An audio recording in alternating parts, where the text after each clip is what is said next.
started very soon. Thank you. Good evening, everyone. I'm John Bonifaz with Free Speech for People. We're going to get started very soon with this town hall event on abolishing super PACs. We appreciate you all taking the time to join us this evening, and we're looking forward to the discussion. Thank you.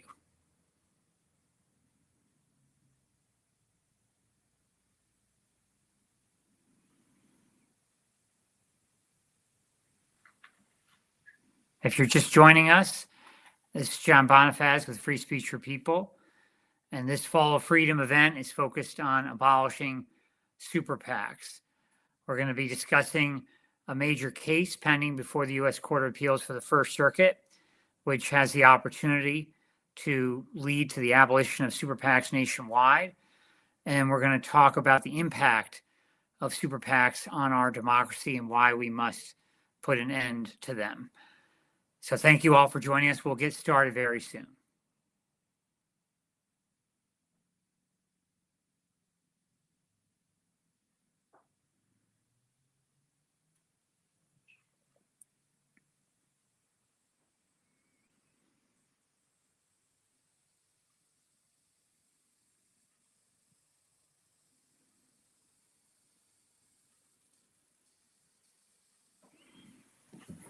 Hi, everyone. This is John Bonifaz. If you're just joining us, thank you so much for coming on board this event.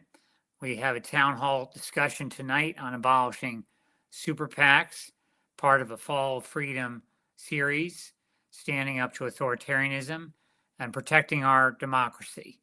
We're going to be discussing tonight the impact of super PACs on our elections and why we must work to abolish them, with a particular focus on a major case out of the state of Maine that's pending before the U.S. Court of Appeals for the First Circuit that has the opportunity to end super PACs nationwide. We're going to discuss the legal framework for that case, and we're going to be able to have that discussion with Professor Larry Lessig of Harvard Law School, founder of Equal Citizens, as well as others on this panel, and we're looking forward to it. Thank you so much for joining us, and we'll be getting started very soon.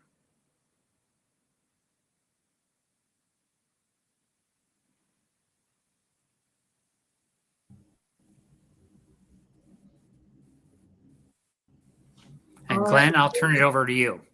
Yeah, and thank you so much. Before we get started too far here, Okay. I just do want to point out that in the chat, we are Hello, can everyone hear me? Hammer here with Women's March. So be excellent to each other, behave All yourselves. right, thank you so much for having me. It's an honor to be here holding space with you all.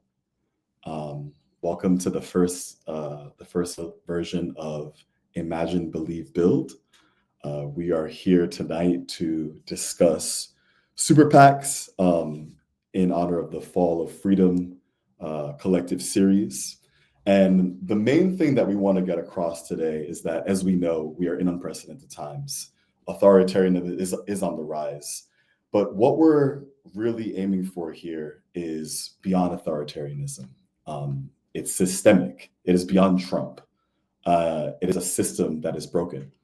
And so we're here in collaboration with Free Speech for People, Equal Citizens, the Women's March, and Arts Equity Group for the foundation of a series, Imagine, Believe, Build. And so my name is Glenn Kontav, and I am the founder of Spirit. We are a civic imagination studio, and we use augmented reality to empower people to see a vision that is beyond what the billionaires dictate to us. We gained inspiration from scholars such as Ruha Benjamin, who talk about the fact that the billionaires are the ones who tend to dictate our material reality and our imagination to us. And we need to think outside of that specific and limited scope. And so what better place to start than oligarchy? By definition, we are not in a democracy as of right now. There was a Princeton study that dictated that if a bill that was on the floor of Congress had 0% public support, or if that same bill had 100% public support, that the chance of it passing, regardless of anyone being interested in the bill, is 30%. And that speaks to the billionaire influence in our elections. And so the goal here is to start this series for people to understand the dynamics of the corrupt system that we are in. And we have brilliant legal scholars here to unpack the potential Supreme Court case that is in front of us. So without further ado, I'd like to start by introducing our first panelist, Lawrence Lessig. Professor Lawrence Lessig is a professor of law at Harvard University, and he has been at the center of this fight for decades now. And so we'd like to transition over to him. The first thing I'd like to ask is, if you were to be able to leave everybody with the understanding of one thing, one takeaway from tonight, what would that be? Yeah, so I would frame it like this. I'm a big admirer of Bernie Sanders, and I think he's been one of the most inspirational political leaders of our time. But he'll often say something like this. He'll often say, super PACs are the corruption of American democracy, and therefore we have to overturn Citizens United. Now, I believe he's right about the first part of that statement. They are the corruption of American democracy, the worst feature of the way we fund campaigns today. But Bernie is absolutely wrong about our need to overturn Citizens United in order to end super PACs. The critical work that's been done by many scholars long before I even recognized the point, led most importantly by Free Speech for People, but scholars like Larry Tribe and Al Alschuler and Richard Painter and Norm Eisen pointed out many years ago a fundamental logical error at the core of the cases that gave us super PACs. The cases that gave us super PACs were not from the Supreme Court. They were from the DC Circuit Court of Appeals 3 months after Citizens United. And then they were echoed by a couple other circuits in the first couple of years. And those cases made a really critical logical mistake. So what they said was, Citizens United held that independent expenditures could not create a risk of quid pro quo corruption. They were independent. There was no coordination. If there was coordination, they weren't independent. And so since they were separated, they didn't create the risk of corruption. Now, you can believe that or not, but the point is that logical claim was extended by the DC Circuit when they said, well, if independent expenditures create no risk of corruption, and contributions to committees that make independent expenditures create no risk of quid pro quo corruption. It kind of sounds logical on the surface, but then my favorite United States Senator, Robert Menendez, in 2015, proved this logical claim false because he was indicted in 2015. The indictment was he had engaged in quid pro quo corruption. He had promised favors to a Florida businessman in exchange for a promise to contribute to Menendez's super PAC. So there was the thing the DC Circuit said couldn't happen, which happened. Indeed, Menendez's lawyers had the chutzpah to argue that they should dismiss the indictment because the thing he was indicted for, the DC Circuit said could not happen, as if logically you could make him innocent. Now, obviously, they didn't dismiss the indictment, but the point is that really crystallized the mistake. And since then, groups like Free Speech for People and Equal Citizens have been working to try to tee this question up and give the Supreme Court the first chance to actually address this question and determine whether, in fact, Citizens United requires super PACs. And so what we did in Maine was to fund the ballot initiative, to get the initiative on the ballot. We had nothing to do with the campaign, but just to get the initiative on the ballot. And I was part of that. I gathered signatures on Election Day 2023. First guy to come up to me said, I'm here gathering signatures to get Donald Trump on the ballot in Maine. What are you here for?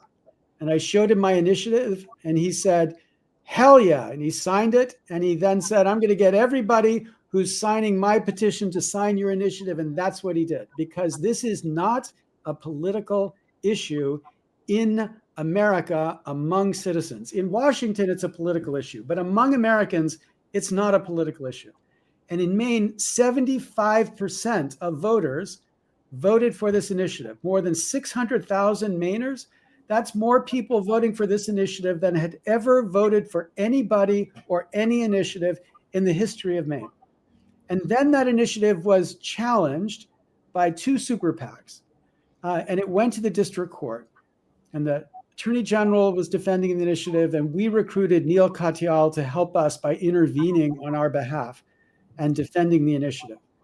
And Neil Katyal was able to convince the district court that these earlier cases were wrong, that in fact, obviously, there's a risk of quid pro quo corruption if you make contributions to an independent political action committee. Menendez, there's a whole list, a litany of cases.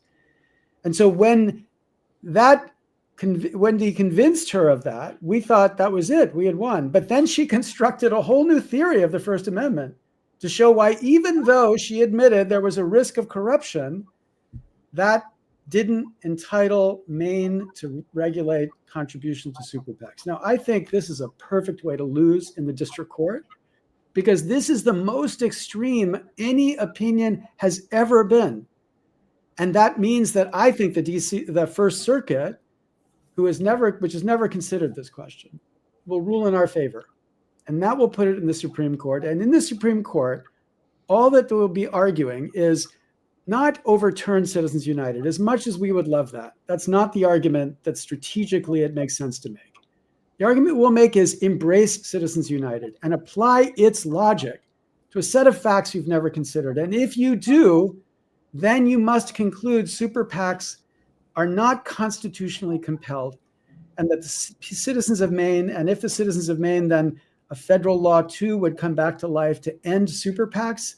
And my belief is by 2028, we will have ended super PACs across America and in the state of Maine. I mean, that excites me. I think that can truly change the country and open up a scope of opportunities that we never had before as far as what's possible on a legislative basis. And I'm in full support of what you're doing. One point though, I'd love to just use this moment to, if you could expand upon the opportunity of what that could mean, how the country could change if this were to be overturned.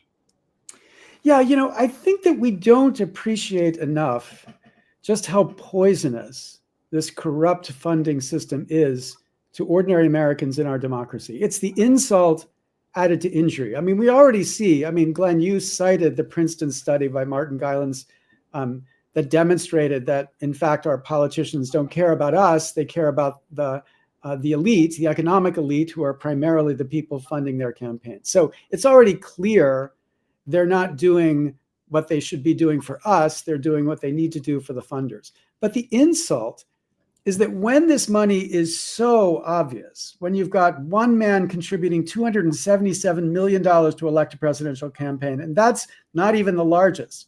75% of the super PAC money came from people giving $5 million or more. Now, how many people is that? So when you've got such a tiny, tiny group that is obviously controlling the way our elections are coming out, ordinary people look at this and they're like, this is just not for me. This has nothing to do with me. The system is not for me as a citizen. And I think that we undercount how critically important it is to change that so people feel like they're part of our democracy. And I actually think, when you look at the Mandami election, many people say it was because of his radical views, and I love his views, but I don't think that's what did it. I think what did it for him was that because they had public funding in New York, he could afford to be a real viable candidate without taking any billionaires' money and with strongly resisting the idea of any super PAC supporting him. He became identified as the independent candidate who had integrity in the race. And he could point to people like Cuomo and say, look, that guy is bought. He's been bought for the last 20 years. And what Americans rally to, what New York citizens rally to, is the idea that you would have a leader who could lead, who was free to lead, as my friend Buddy Roemer, the former governor of Louisiana, used to put it, free to lead and not bound to the views of this tiny number of people who are funding their campaigns. And that's what we have to give our politicians the chance to be, so that Americans can once again imagine a democracy that cares about them, not just about these funders of these campaigns. Yeah, I completely agree with you. I think that oftentimes there are people who look for that messianic leader with a certain gravitas to inspire them. And I think that it's often a lot simpler. Like the reality is that there are plenty of people who are wired like Zoran Mamdani throughout the country, but they're outspent. If you look at AOC's election in 2018, when she beat Joe Crowley, she was outspent 10-1. She literally had to be 10 times better in order to get into the position that she got to, right? And so with this type of work that you're doing, if we are changing the system so there's a realignment of incentives and rewards, then it opens up a whole new slate of candidates and possibilities. Yeah, and so exactly. I think everyone needs to take that away, take that home. Like the ideas are there, they're just outspent. Yeah. Can I just ask, Glenn, I just want to put one slide up. Yeah. So when we filed our case, 9 organizations, including Free Speech for People, representing Maine families for working families, but 9 organizations filed amicus briefs in this case, and including an amicus brief from Mark Cuban and 4 other billionaires talking about how critical it was to end these super PACs. Wow. And when I read those, I was so moved because they are the most powerful collection of arguments for why we are right. And so if you go to this link, this will take you to Amazon, and there's a Kindle version and there's a paperback version as well of this book, which is just the book of these amicus briefs. And if you read this book, you will be inspired by this argument, which is so clearly correct. And again, pushed originally by Free Speech for People so powerfully. And I think for the first time, I've been in this fight for 18 years. For the first time, I am genuinely optimistic that we have a shot at winning this fight. Because as much as people look at this court and say they are a corrupted court, super PACs don't benefit the Republicans. It's just as good for the Democrats or just as bad for the Democrats as it is for the Republicans. And that institution is looking for a way to demonstrate that it's not just bought. And this is a simple gift. I feel like I'm giving the Chief Justice a gift. We're saying to the Chief Justice, you can say our principles have been right, but applying our principles, it just turns out that our decision is something 80% of Americans agree with. And that would be an enormous victory. Yeah, what I think is interesting about this divergent way of thinking that you're presenting to the courts, it honestly reminds me of like a Chinese finger trap. Instead of actually going against Citizens United, which is it's a whole other beast, right? You're using its logic at a point where the court has to concede nothing. That's right. So yeah, this is definitely feasible. Is there anything in terms of the foundation of this case or any prime takeaways that you'd like to share before we move to the next speaker? We'll bring you in later, of course. Yeah, I appreciate that. Just one thing. It is so critically important that we change the narrative about this case. Like the narrative about this case is, this naive law professor and these naive people who think that the court is going to overturn Citizens United and uphold their initiative.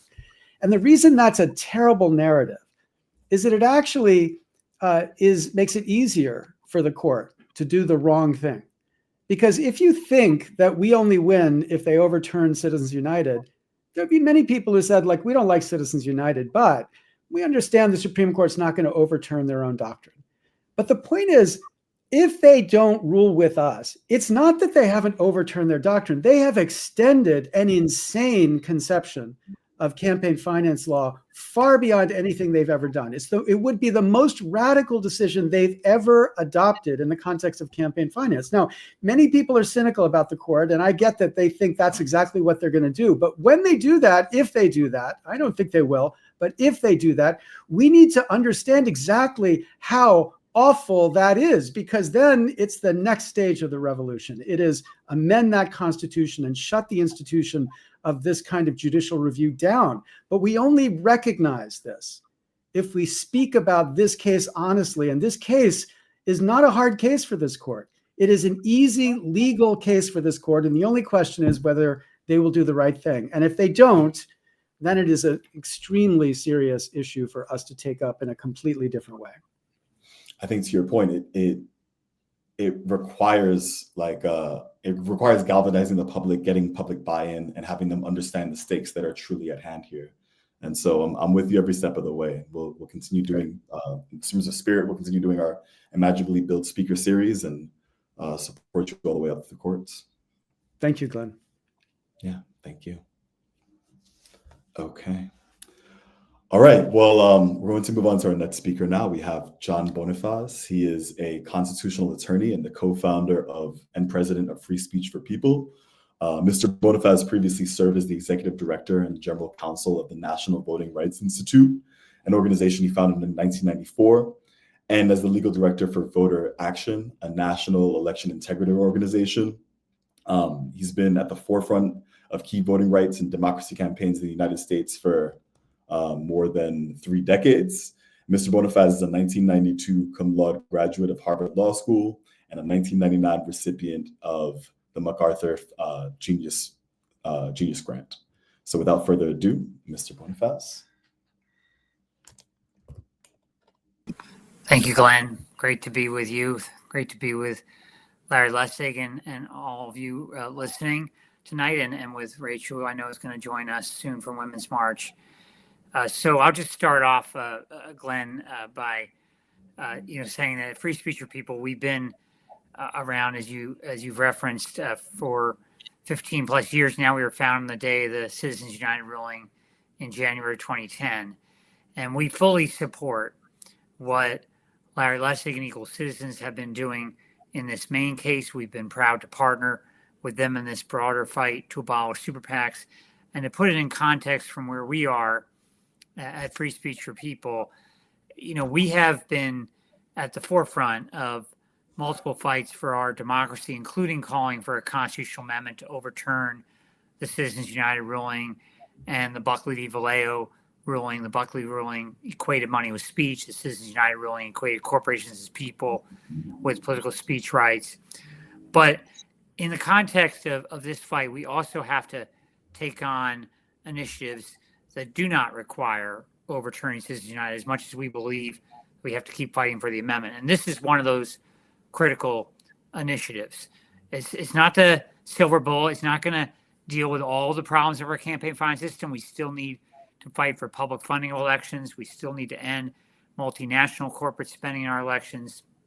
But this is a fight that we can win and must continue to engage in, because it holds out the real opportunity that we end this vehicle in which billionaires and moneyed interests have been dominating our politics for the past 15 years. And the thing that I'll add to what Larry so eloquently shared about the legal framework is that the DC Circuit Court of Appeals ruling that created super PACs was never appealed at the time to the U.S. Supreme Court. They have never looked at this question. So what the main case offers is the opportunity for the First Circuit Court of Appeals to look at it for the first time. And if they rule the right way, as we hope they will, it will then offer the Supreme Court for the first time the opportunity to look at this question. The question before them will be whether unlimited donations to super PACs corrupt the political process and create the appearance of corruption.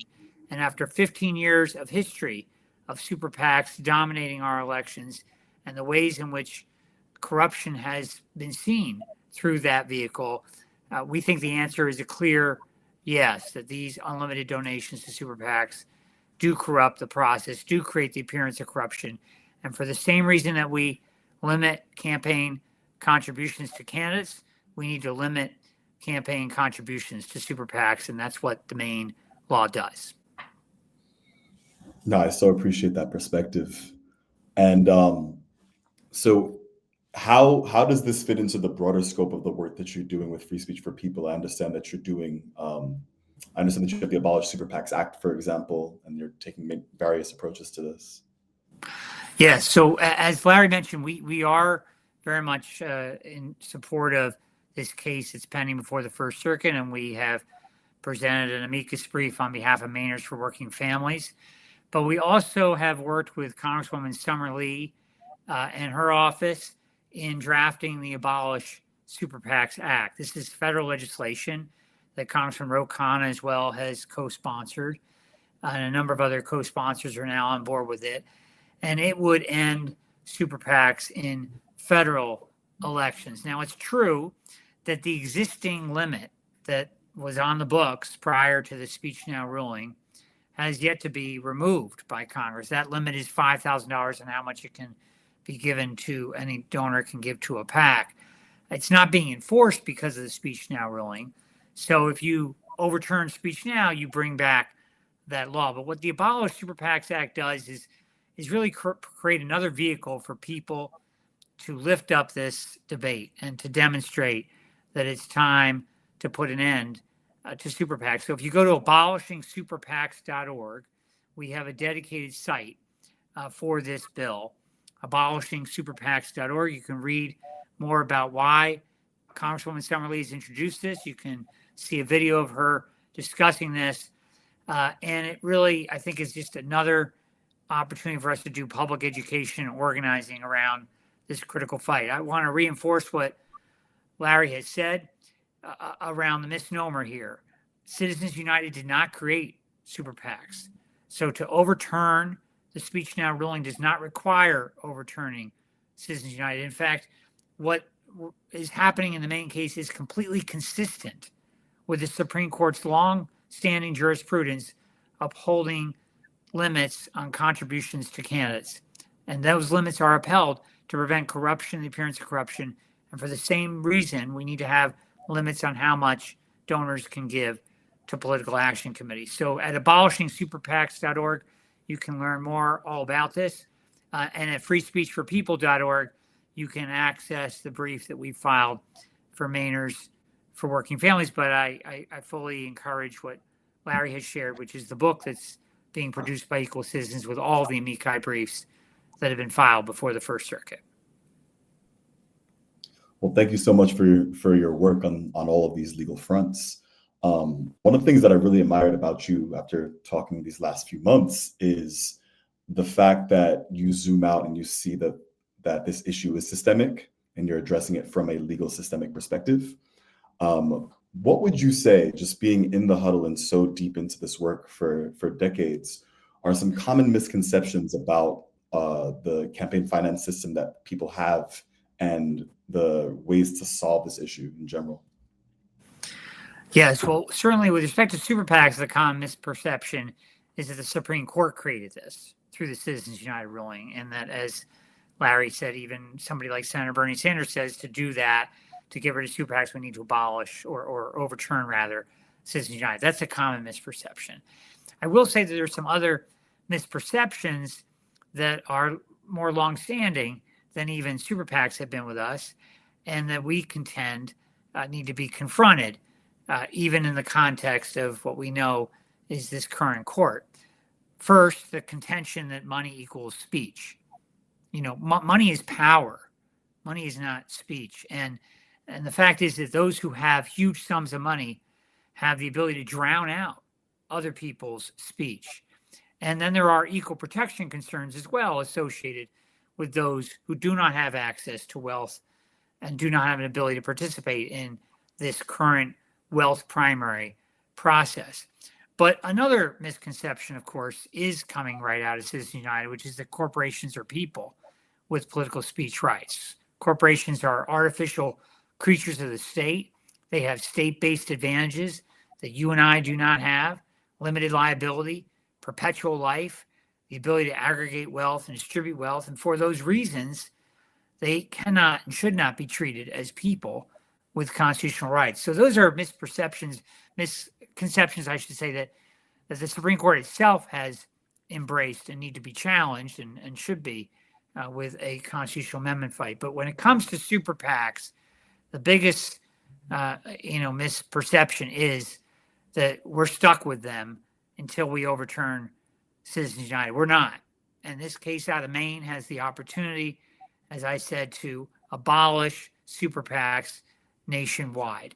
And it's a very exciting case, and I applaud Larry Lessig and Equal Citizens for their catalyzing role in putting this on the ballot in Maine and making this case possible in their leadership and helping to defend the Maine law.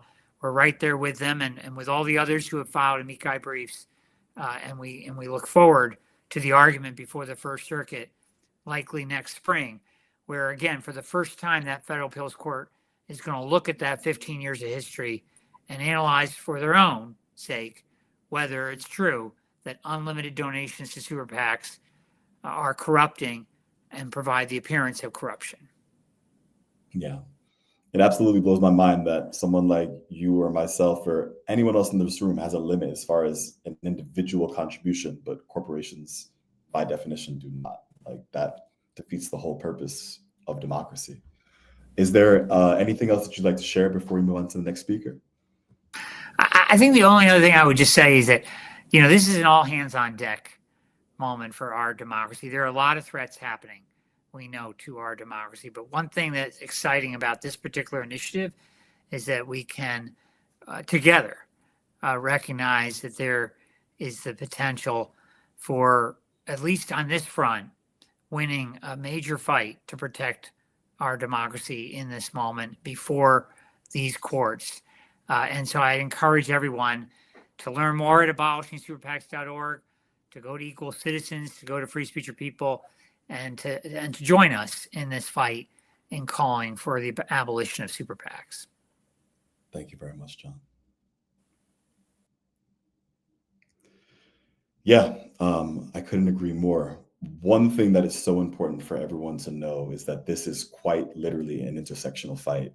It does not matter what your issue is, whether it is green energy or mass incarceration or immigration. If we do not solve for corruption first, we will not be able to solve for any of these issues in a meaningful way that makes sense to the people. And that is why we have our next speaker here, the Women's March. So we have Rachel O'Leary Carmona. She's the executive director of the Women's March. And like, that speaks to the intersectional approach of what we're doing. So just a brief bio. So as the executive director of the Women's March, it's a network that forms the backbone of the largest political home for women and most effective base building organization on the left.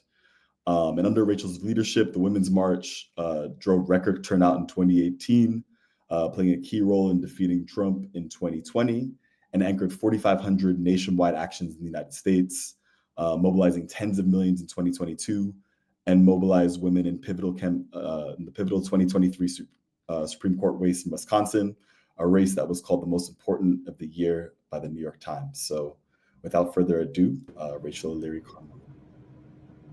Hi, thanks for having me. Hi, thank you so much for taking the time to be here. I just need to adjust the lighting. One second. I was like, mine is too. I'm coming in hot from a Walmart parking lot outside of Lubbock, Texas. So we're kind of always on the move here, and I didn't get as far as I wanted to today. So coming to you from my car. We're glad to have you here to begin with. I think what I need to do is just come out here. Welcome, bear with me one moment. Okay, and we're back. All right. So, yeah, it's incredible that you've been so supportive in this fight. So, my main question to you is, why does this case matter to the people that you organize with, and what do you need them to understand about money, politics, and how that relates to their own power?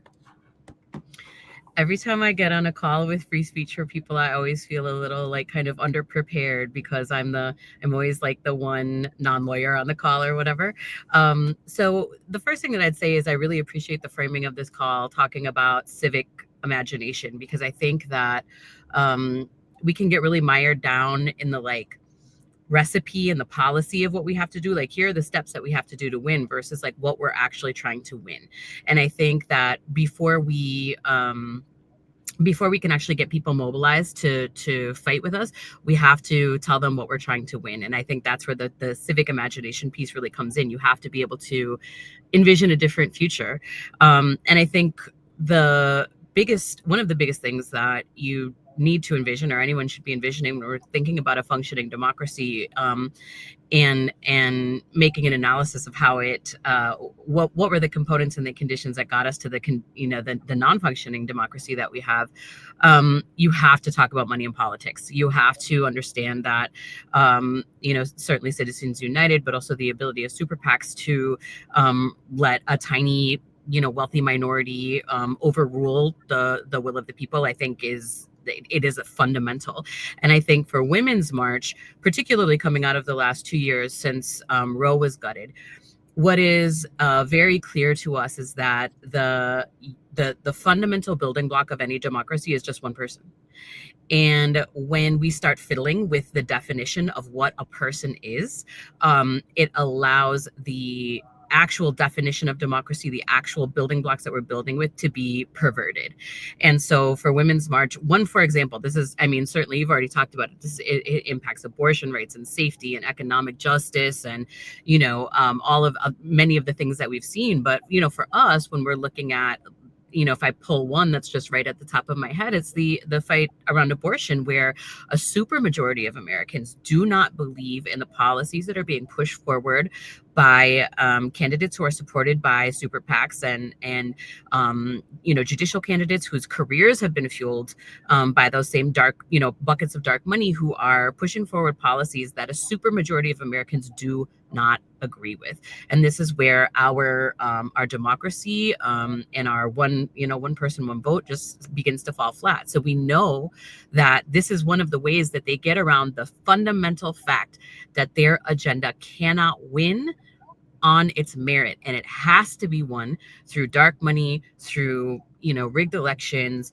through putting their finger on the scales, because it will not happen for them any other way, because this actually just isn't what the American people want. Yeah, absolutely. And I appreciate your perspective as a non-lawyer in this as well, because at the end of the day, like the purpose of this intersectional fight is the fact that a lawyer will speak to a certain group of people, an immigration rights organizer will speak to a certain group of people that may not intersect with an environmental rights organizer, and so if there is someone in your community that isn't privy to the relationship between money, politics, corruption, and oligarchy, and you wanted to bring them into a conversation, into the fold, to understand its implications, how would you break it down to them? That is such an interesting question. How would I break it down for them? I think I would really just talk about what we're talking about when we're talking about, like, what does democracy actually mean?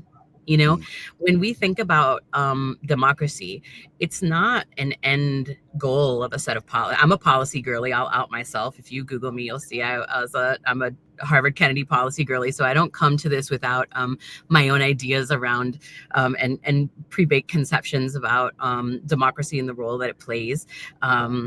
But I think that when we're in this position where a small group of oligarchs are literally, trying to take control over, the running of our country, and this isn't just a matter of sort of my opinion or my political analysis. They say that that's what they're trying to do.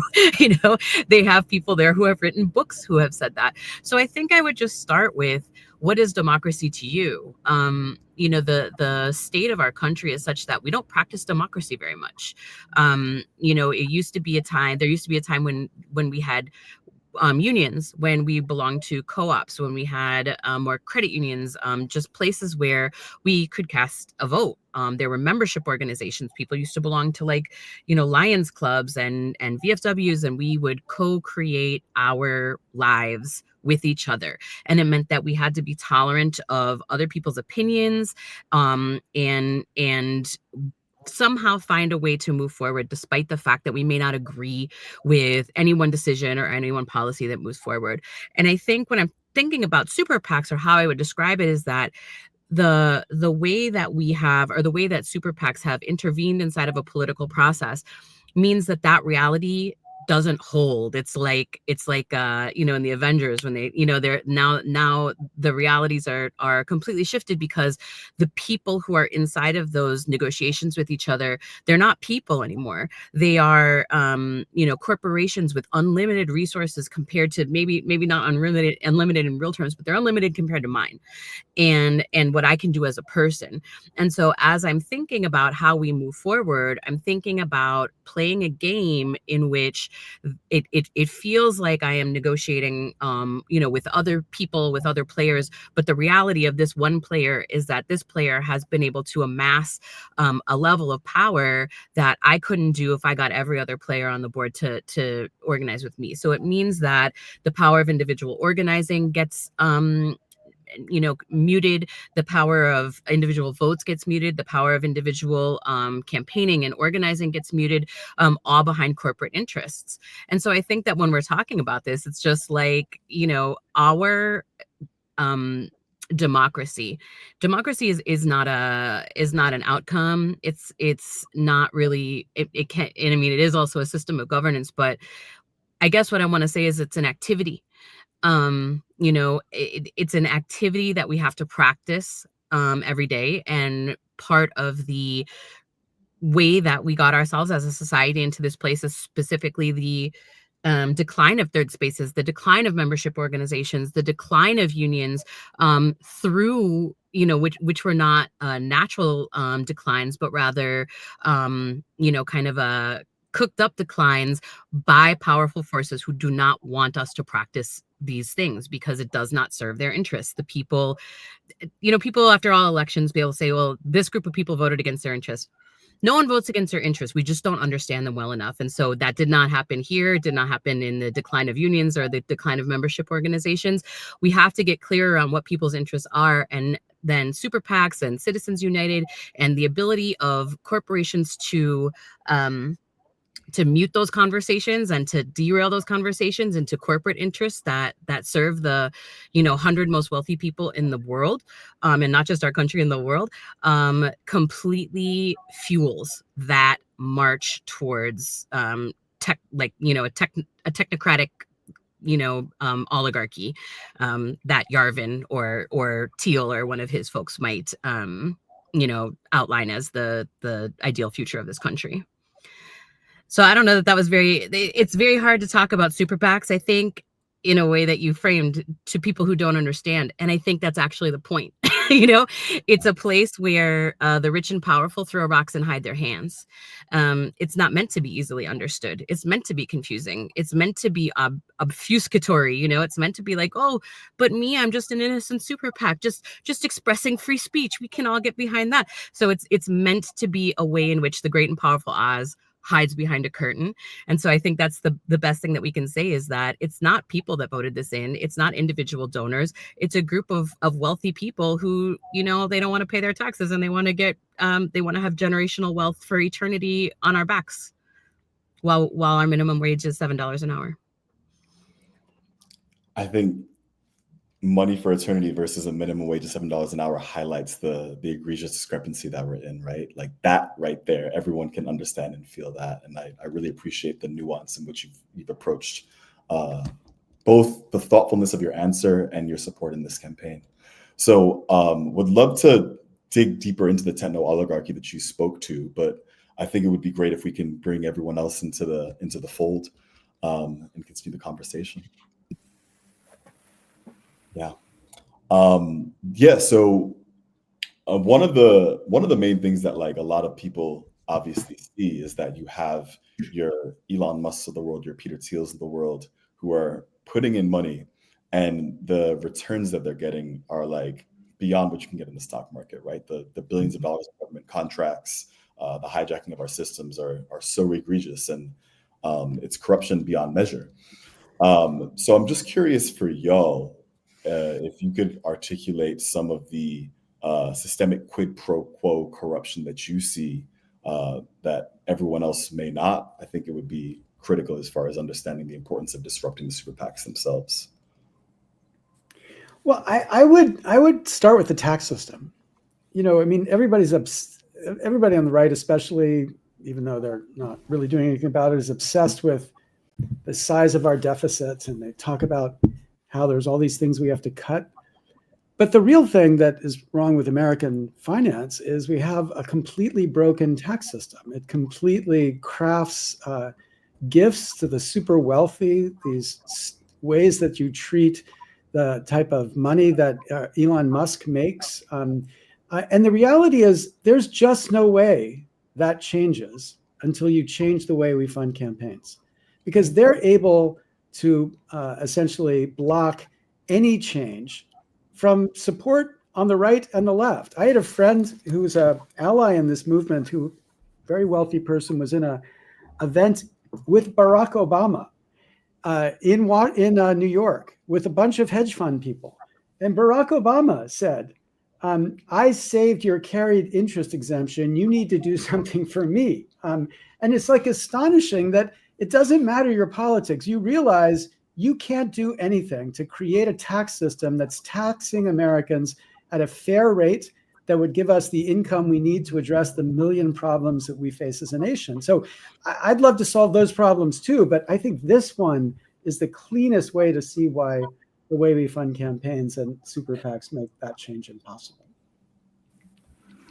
Yeah, I would definitely agree with that. I would add, the climate change fight, right? The oil industry's ability to dominate our energy policy and our politics. You had Donald Trump before this last presidential election literally say to oil executives, if you give me $1 billion, I'll basically do what you want in terms of ending any kind of renewable energies and any limits on the oil industry. That was a direct request for funding and a bribe, right? I mean, it's just complete out in the open. At least it was, at Mar-a-Lago behind some closed doors, but for people to hear. And yet that's what happens in this current system that we have. We have this system of corruption and appearance of corruption flowing primarily now through these super PACs, and you have billionaires who dominate the process along with corporate interests. But I will say just a story from a number of years ago, right when I was getting involved in this work out of law school, a few years out in 1996, during that presidential election cycle, Barbra Streisand and other major Hollywood executives hosted an event for then President Bill Clinton's reelection campaign with the Democratic National Committee. And they were raising millions of dollars that night at this Hollywood mansion. And an NBC reporter and cameraman did a very unusual thing, which is they staked themselves outside this fundraiser, and they wanted to ask questions of the donors who were there providing millions of dollars to the DNC and the Clinton's reelection campaign. And none of these Hollywood types, these actresses, actors, all these producers who are accustomed to the bright lights, none of them wanted to talk. They saw the cameras and they immediately got into their limos and they ran away. But one person was willing to talk, and that was Barbra Streisand. And so she came up to the camera, and I will say, she's been a supporter of this work in the past, and I appreciate that. But she came up to this camera, and they asked her, this reporter said, well, what do you think about this process? And she said, what do you mean what I think about this process? And he said, I mean, what do you think about this process of candidates having to raise large sums of money in order to compete and win for public office? And she paused for a minute and kind of backed up. And then she's like, well, that's what's great about America. If you have the money, you can do whatever you want with it. And then the reporter asked the follow-up question. What about those who don't have the money? And then she really seemed to pause and not sure how to answer. And she's like, well, they can vote. They can vote. So we can, as big donors, pre-select the issues that are on the table, off the table. We can pre-select the candidates who can go on to win because they have all the resources. We can dominate our politics and our government, and they can vote. And we know that the voting process needs to be much more than simply voting on election day. The voting process, as Rachel has highlighted, needs to be also about broader democracy participation. And we don't have that today in this current campaign finance system, where you have a very small set of donors relative to the larger population that dominates our politics. And that's what's so exciting about this particular case that is now pending before the First Circuit. And this fight to abolish super PACs is it provides an opportunity to reinstate the basic principle here that all of us have a voice in this process. All of us have an equal voice, and no one should be able to drown out other people's speech. And I would add to that, you mentioned the Supreme Court cases in Wisconsin. And I think that's one of the most egregious cases for the abuse of super PACs, because Elon, you mentioned his name, and I just like to stay on his head. So Elon went in with his super PAC. He spent over 10 million on the race. He also gave directly to the candidate. He gave some to the Republican Party, but then I don't know if folks remember, because this, it's kind of hard to remember all of the shenanigans that have happened. But he, through his super PAC, also sent a petition out, and he was offering people $100 to sign this petition so that he could begin to farm votes for this candidate who, got his clock cleaned by the Democratic candidate who ran, Susan Crawford. But regardless, this was this was not just using a super PAC to put your thumb on the scales in terms of the donation, but also doing unethical and deemed illegal activities by literally trying to buy votes. So I think that, some of the folks who, who brought us 2025 or the outcomes of 2024, carrying those forward into 2025, I think that some of the things that we've seen have been some of the most egregious. And it's related to the fact that they have literally unlimited pots of money. I mean, if Elon doesn't like it here, he could just get in a rocket and fly to Mars. He doesn't have to pay the consequences of his actions here. And he's got the kind of money that, in my opinion, render his speech above the rule of law, because there's so much money that he can just do what he wants and pour unlimited buckets of money into it. Now, I will say this, because I am sometimes against my own judgment as a pessimist. I do have optimism and I do have hope. I will say that organized people beat organized money in that race. And so I do think that there are ways that we can fight and beat it back. But as Americans, I'm from Wisconsin, as Wisconsin, people who were attacked by that directly, I think that we have to demand better, other than fighting for our lives against a trillionaire. Is he a trillionaire? A billionaire at least, who is here to put his finger on the scales. And why? Because he was throwing a tantrum. He didn't get to put 3 Tesla factories in Wisconsin that he wanted, and he had a grudge. We deserve better than that as Americans. Yeah, we need to hold our civil society to a higher standard.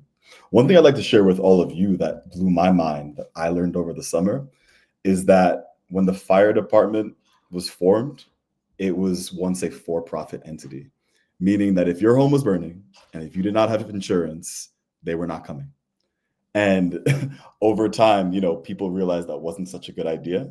And now they show up, no questions asked. And so why can't that be the case with our healthcare system, right? Why do people have to choose between food and insulin? It's because these Delaware C corporations with fiduciary responsibilities to maximize profits are putting their, quarterly balance sheets over our civil society. And so my question for you, and the last thing I'd like to frame in terms of, imagine, believe, build, is we need something to go for, to fight for, right? Like, not just against Trump. What would y'all like to see in a world without super PACs? What is possible? I'd love for us to expand our minds in that way and share with the audience. Larry, you're on mute. I'm going to say we then have to change the way we fund campaigns. There's a lot of exciting experimentation around the country about different ways to fund campaigns. My favorite experiment is in Seattle, where they've begun to give voters vouchers that they can use to give to candidates to help fund their campaigns. And that means candidates are focused on talking to normal people and ordinary citizens to rally them to collect the vouchers they need to run their campaigns. And so they can be independent and credible. They don't have to raise more money than anybody else as long as they've got this independent ground to run. And they can begin to call out the people who are the super PAC defended. So that's exactly, I think, what happened in New York in the Mandami race. And so I think John was exactly right. Our case, when we win the case that Free Speech for People has been fighting for, we've been fighting for, when we win that case, that's the first victory. Then we've got to push the idea of publicly funded or citizen-funded elections across the country. And those two things together, I think, would give people hope again that we could get a democracy that was focused on what ordinary people cared about. Yeah, absolutely. Absolutely. That would change the game. Okay. So now we want to move on to the audience section. I'm sure that all of y'all have a lot of questions. I see there was one question. Oh, there's a question for you, John. Would you like to go ahead? Yeah, I'm happy to answer that. Thank you, Danielle, for asking it. How can everyday people join this fight, and what's our role? So first, I think as much as we have talked about this case tonight, I think it's important to understand that litigation does not happen in a vacuum. The courts are institutions that are not immune from what's happening outside their courtrooms. And I do think it's critical that we all be involved in standing up and demanding that there not be these entities such as super PACs that are undermining our democracy. So that can take various different ways. People can join us at the abolishingsuperpacs.org site, where you can sign a petition urging the support for the Abolish Super PACs Act. You can call your member of Congress to urge that they get on board, start being vocal and supportive this whole fight to end super PACs. You can write a letter to the editor saying you've heard about this case and you do think that people need to pay attention to this fight for ending super PACs. You can talk about why super PACs are undermining our democracy. You can share this with your neighbors and your friends about this fight. You can, as Larry highlighted earlier, download the whole book of Mikai briefs that have been filed in the main case and also distribute that and share it with your friends. There are many ways for people to get involved. Certainly at these No Kings rallies that are happening, show up with a sign that says No Kings means also ending super PACs. We don't want any billionaires that, like Elon Musk, pretending they're kings either in our political process. So we all have a stake in this fight and we all have a voice in it. And I think it'd be wrong to assume that we just have to wait for the courts to save us without our involvement. We do want to press the courts to do the right thing here, but we're all engaged in this fight for our democracy.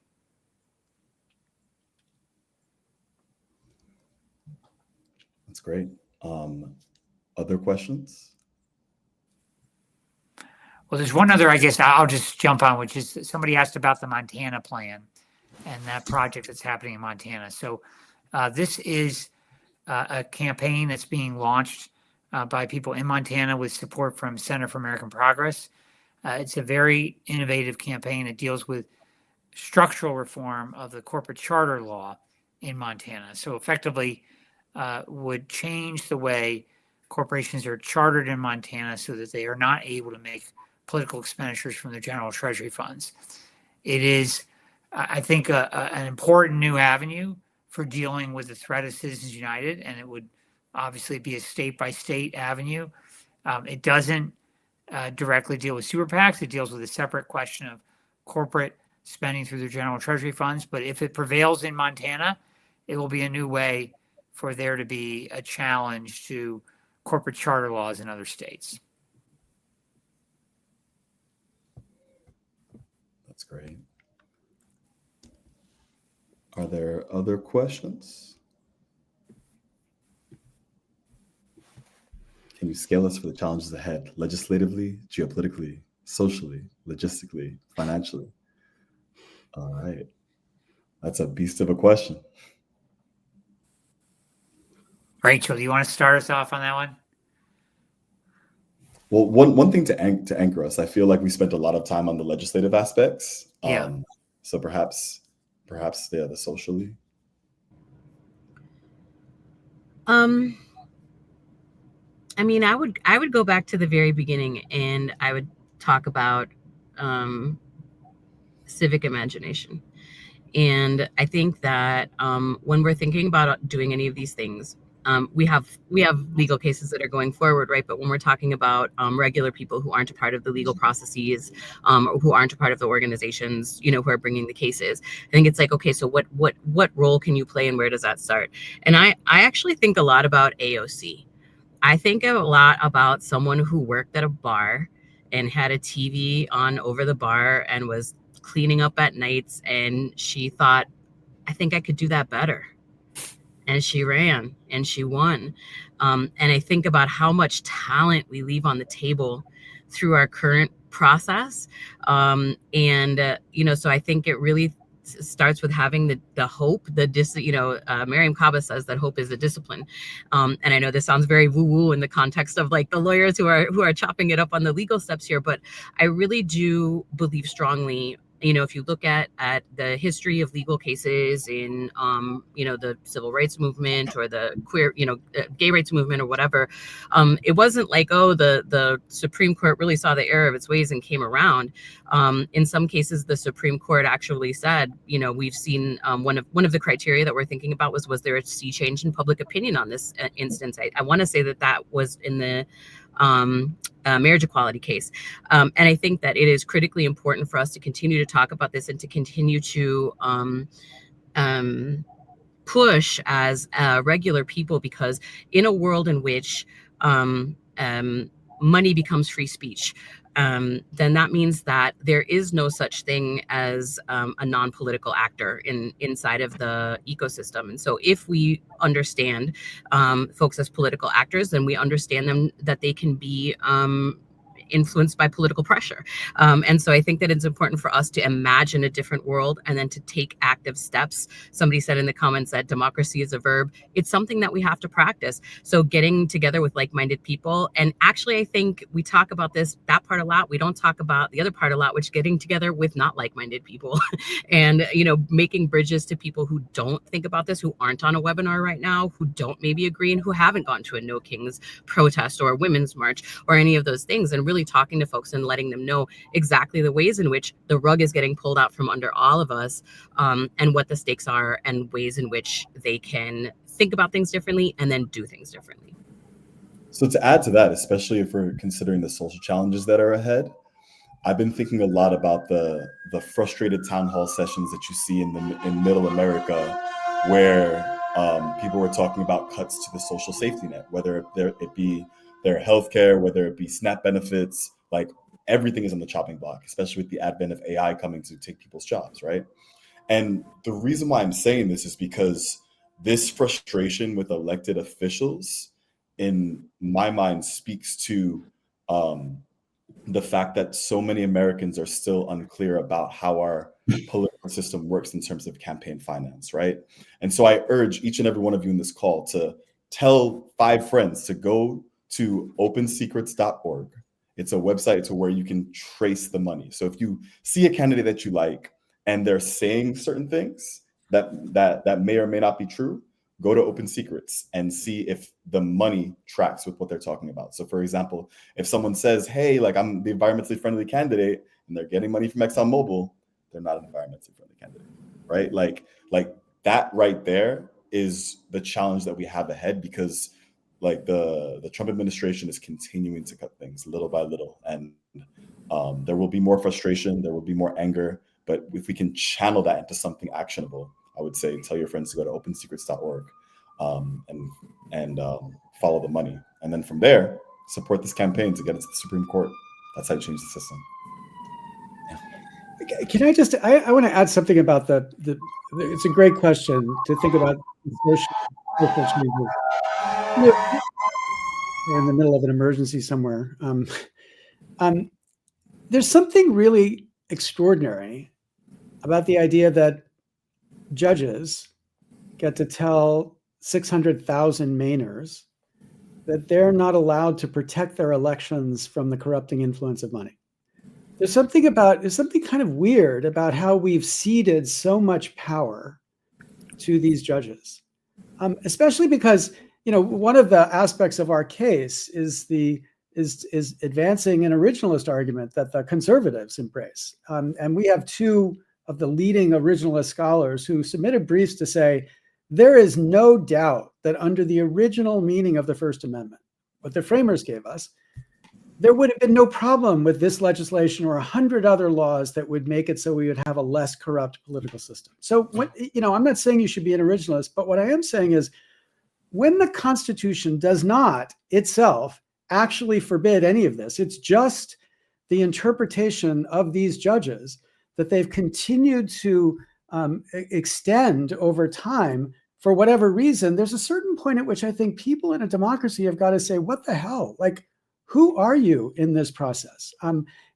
to stand up for the idea that our democracy is ours, our Constitution is ours, and the idea that overwhelmingly Americans support this kind of regulation, but that somehow doesn't really seem to matter, is, I think, a serious weakness in the attitude, the mentality we bring to our democracy right now.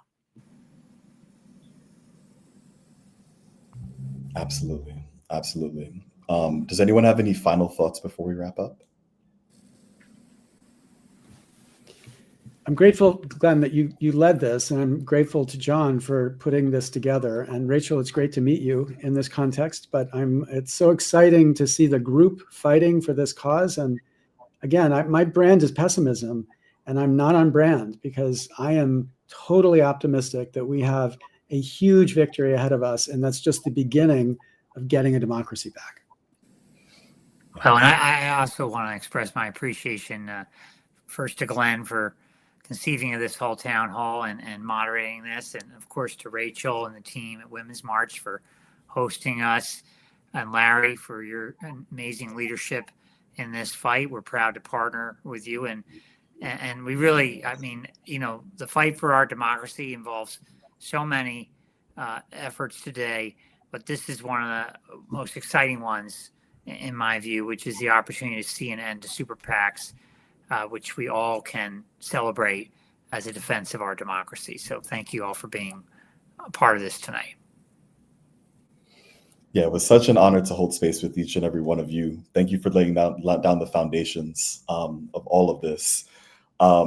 One of my favorite quotes that I'd love to leave everyone with is that you have to act as if it were possible to radically transform the world, and you have to do it all the time. That is from Angela Davis. And that is democracy as a verb in action, right? This Fall of Freedom program is a collection of artists coming together to fight against authoritarianism. If y'all, anyone in the audience wants to go to events, check out the Fall of Freedom website and go to a local event, see how you can get engaged. This is the first rendition of Spirit and Free Speech for People and Arts Equity Group's collaboration for this Imagine, Believe, Build series. We have an augmented reality installation that shows portals of what could be possible outside of the scope of the billionaire imagination. And we'll be doing regular events. If you want to tap in with us and you're in New York, we are going to be doing it we're working in partnership with First Amendment Coalition, and it's December 15th. It's to commemorate the anniversary of the first adoption of the Bill of Rights in New York in Foley Square. So if you'd like to tap in, it's on First Amendment Friday, December 15th. But we'd love for y'all to continue engaging in this fight with us. We definitely need to claim our power from the billionaires so that we could see a better day. So peace and blessings. Thank you all so much. Thank you, everyone.